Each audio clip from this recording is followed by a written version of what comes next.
लेकर आए हैं। किसी नगर में एक बुढ़िया माई अपने बेटे के साथ रहती थी। बुढ़िया माई हनुमान जी की परम भक्त थी। नियम से हनुमान जी की पूजा पाठ करती और हर मंगलवार हनुमान जी का व्रत रखती। मीठा रोट बनाकर हनुमान जी को भोग लगाती थी। वो ना तो मंगलवार को मिट्टी खोदती, ना ही घर लीपती थी। बुढ़ी माई के बेटे का जन्म मंगलवार को हुआ था, इसलिए उसका नाम मंगलिया था। एक दिन हनुमान जी बुढ़ी माई की परीक्षा लेने के लिए मंगलवार के दिन एक साधु का वेश धरकर बुढ़ी माई के घर आए और बोले, है कोई हनुमान भक्त जो मेरी इच्छा पूरी करे? साधु की आवाज सुनकर बुढ़ी माई बाहर आई और बोली, क्या चाहिए महाराज?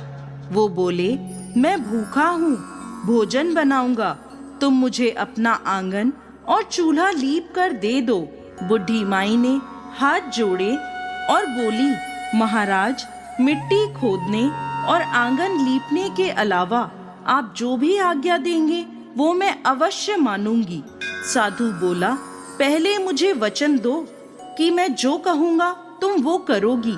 बुढ़ी माई ने वचन दे दिया। साधु बोला, अपने बेटे को बुलाओ।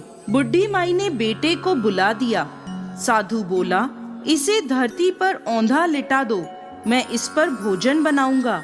ये सुनते ही बुढ़ी माई के पैरों तले धरती खिसक गई, लेकिन वो साधु को वचन दे चुकी थी, इसलिए उन्होंने मंगलिया को साधु के हवाले कर दिया। पर हनुमान जी की परीक्षा अभी पूरी नहीं हुई थी। उन्होंने बुढ़ी माई को कहा, अब इसकी पीठ पर मुझे आग जला कर दो, जिस पर मैं भोजन बनाऊंगा। बुढ़ी माई अत्यंत दुखी हो गई और आग जलाकर वह रोती हुई अंदर चली गई। भोजन जब तैयार हो गया तब साधु ने बुढ़ी माई को कहा, भोजन बन गया है, अब अपने बेटे को बुला लो ताकि वो भी भोजन कर ले। बुढ़ी माई बोली, महाराज, मेरे दुखी मन को और मत दुखाइए। मैंने अपने हाथों से स्वयं अपने बेटे को अग्नि के हवाले किया है, लेकिन साधु महाराज नहीं माने।